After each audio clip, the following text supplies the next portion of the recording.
동안 잘 지내셨나요? 오늘은 저랑 이상스쿨에서 뜨거운 반응을 보였던 두 가지 이슈에 대해 이야기해보려 합니다. 그럼 이상스쿨의 탑2 지금 만나보겠습니다. 현재 한국 방산 시장은 나날이 성장해가고 있습니다. 한국 방산이 이렇게까지 전 세계의 주목을 받게 된 것은 바로 폴란드의 한국 무기 대규모 수입 때문이었는데요. 한국의 무기를 한층 더 성장하게 해준 폴란드로 인해 예상치 못한 새로운 시장이 한국 앞에 다가왔다고 합니다. 앞서 폴란드는 1차 본계약에 이어서 2차 본계약 협상을 시작하려는 것으로 알려졌습니다. 또한 폴란드 국방부는 이번에 계약이 발표된 무기 말고도 KF-21 개발, 양산 협력, 천무 다연장 로켓 기술 도입 협상도 요청한 것으로 알려졌죠. 앞서 언급한 협력 사업이 모두 성사되면 그 거래액은 총 얼마가 될지 가늠조차 어려운 천문학적 규모가 됩니다. 여기서 폴란드는 한국에 새로운 시장을 선물해줄 분위기가 형성되고 있습니다. 바로 폴란드가 한국과의 방산 협력 계획을 구체화하는 과정에서 비셰그라드 그룹인 폴란드, 체코, 슬로바키아, 헝가리를 비롯한 동유럽 국가에도 파트너십 동참을 제안하고 있는 것입니다. 동유럽 국가들은 그간 독일, 프랑스 등 서유럽 국가와 무기 거래에서 갑질에 시달려왔습니다. 그래서인지 폴란드의 제안에 상당한 관심을 보이고 있다고 전해지는데요. 상당수 동유럽 국가는 우크라이나 전쟁을 계기로 대대적인 군사력 확장 및 현대화 사업을 추진하고 있습니다. 이에 현재 동유럽 국가들은 폴란드의 한국 무기 도입을 놀라운 눈으로 바라보며 자신들도 폴란드를 따라갈 준비를 하고 있습니다. 현재 우크라이나 사태는 언제 끝날지 모르는 국면으로 향해 가고 있습니다. 하지만 아직 1년이 채 지나지도 않았는데 세계의 무기 창고라고 불리는 미국의 무기 재고가 생각보다 충분하지 않다는 주장이 나오는데요. 이 모습을 지켜보는 유럽 국가들은 전례 없는 경제 위기와 에너지 위기에 직면한 채 불안한 나날을 보내고 있는 현실입니다. 물론 인플레이션 등의 위기는 현재 전 세계적인 현상이지만 유럽 국가들은 우크라이나가 무너지면 자국도 공격을 받을 수 있다는 불안을 더하고 있는 상태입니다. 따라서 현재 많은 유럽 국가들은 우크라이나에 무기 지원을 하고 있습니다. 아직 우크라이나가 유럽연합이 아님을 생각하면 유럽국들의 불안함이 얼마나 큰지 알 수 있죠.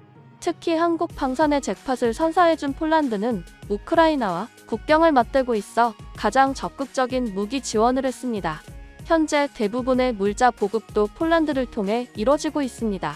그리고 폴란드보다 먼저 전 세계를 놀라게 한 국가가 있는데요. 바로 체코입니다. 지난 4월 월스트리트 저널은 체코가 러시아의 침공 이후 우크라이나에 소련제 탱크를 비밀리에 제공했다고 보도했습니다. 국제사회가 우크라이나에 탱크를 지원한 첫 사례였습니다.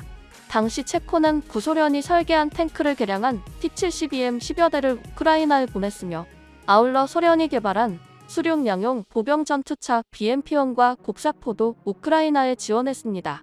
심지어 체코 국방부 관계자에 따르면 무기 지원에 든 비용은 정부 자금과 민간 후원자들의 모금으로 충당됐다고 합니다.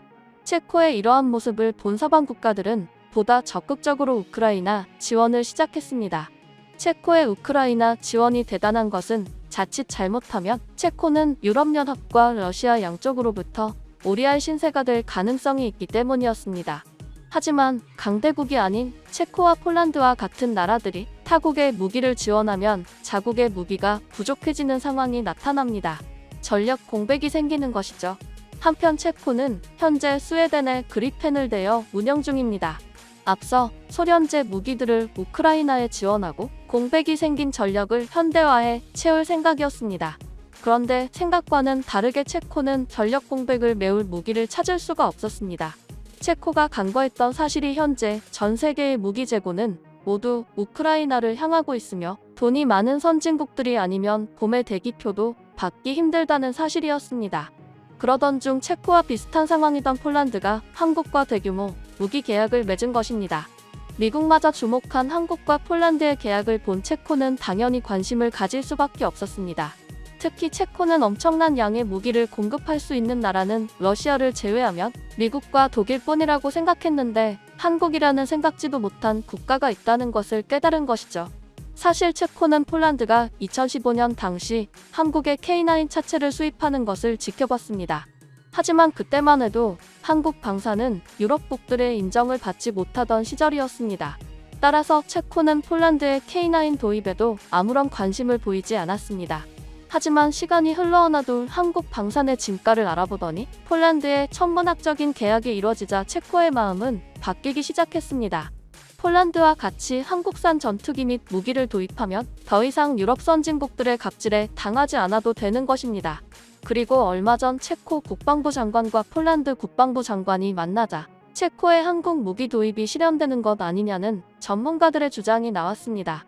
한편 폴란드와 체코는 한국 방산에 대해서는 좋은 평가를 하는 동시에 독일 방산을 향해서는 연일 비판을 하는 모습을 보여 논란이 되고 있는데요.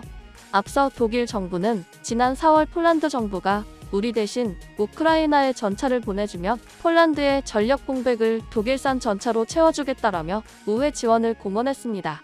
하지만 폴란드 국방장관은 독일이 약속과 달리 레오파드 2A사 전차를 20대만 제공했다며 심지어 그조차도 수리하는 데만 1년 이상 걸릴 정도로 사용하기 힘든 상태라고 말했습니다.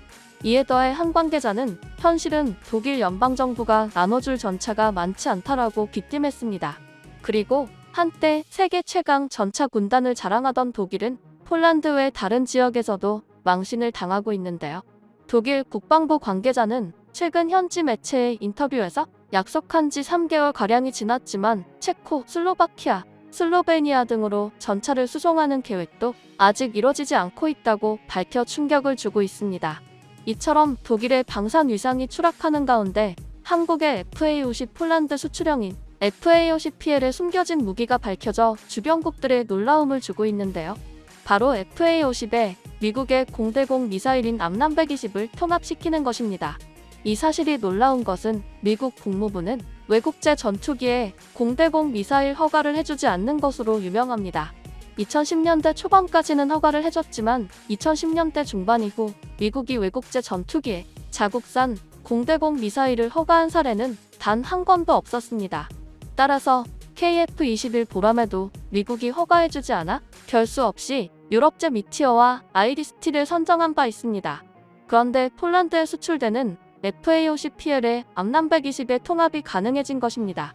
하지만 문제는 개량하기 위해 필요한 비용이었는데요. 미국에서 제시한 금액은 무려 5천억 원에 달하는 것으로 알려졌습니다.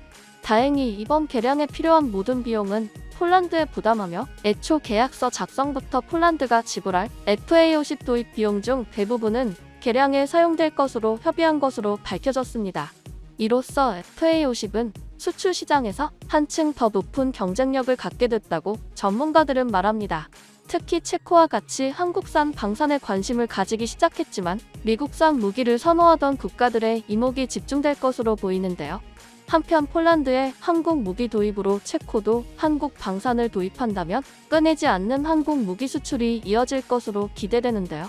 특히 체코와 슬로바키아는 형제국으로 불려 이러다가는 유럽 전역에 한국 무기가 도입되는 날이 오는 것은 아닐지라는 주장도 나오고 있습니다. 실제 슬로바키아 정부는 2월부터 소련제 미그-29 전투기 12대를 우크라이나에 지원하기 위해 노력해왔으며 지난 7월 체코 공군이 영공을 보호해주기로 계약함에 따라 전투기 지원 절차가 시작될 예정입니다. 또한 슬로바키아 정부는 미그-29 전투기뿐만 아니라 소련제 탱크도 우크라이나에 지원할 것이라 밝히며 앞서 체코와 같은 절차를 밟고 있습니다. 이에 슬로바키아도 전력 공백이 예상되는데 앞서 슬로바키아는 2018년 미국의 F-16 14대를 구매 체결했으나 도입이 지연되어 2024년에나 배치될 것으로 알려진 상황입니다. 폴란드가 미국의 무기가 아닌 한국산 무기를 대규모 도입한 이유가 바로 도입 지연이었기에 하루하루가 불안한 북유럽 국가들의 한국 방산 구매가 현실화될 가능성이 높다고 전문가들은 말합니다. 그리고 현재 FA-50의 개량형을 보면 빠른 도입이라는 장점을 제외하고 성능만을 보더라도 전력 공백이 발생한 국가들이 도입하지 않을 이유가 없어지고 있습니다. 이처럼 현재 한국산 무기는 더 이상 미국산 대신 도입하는 가성비 무기가 아닌 한국산 그 자체만으로도 신뢰를 얻기 시작하고 있습니다.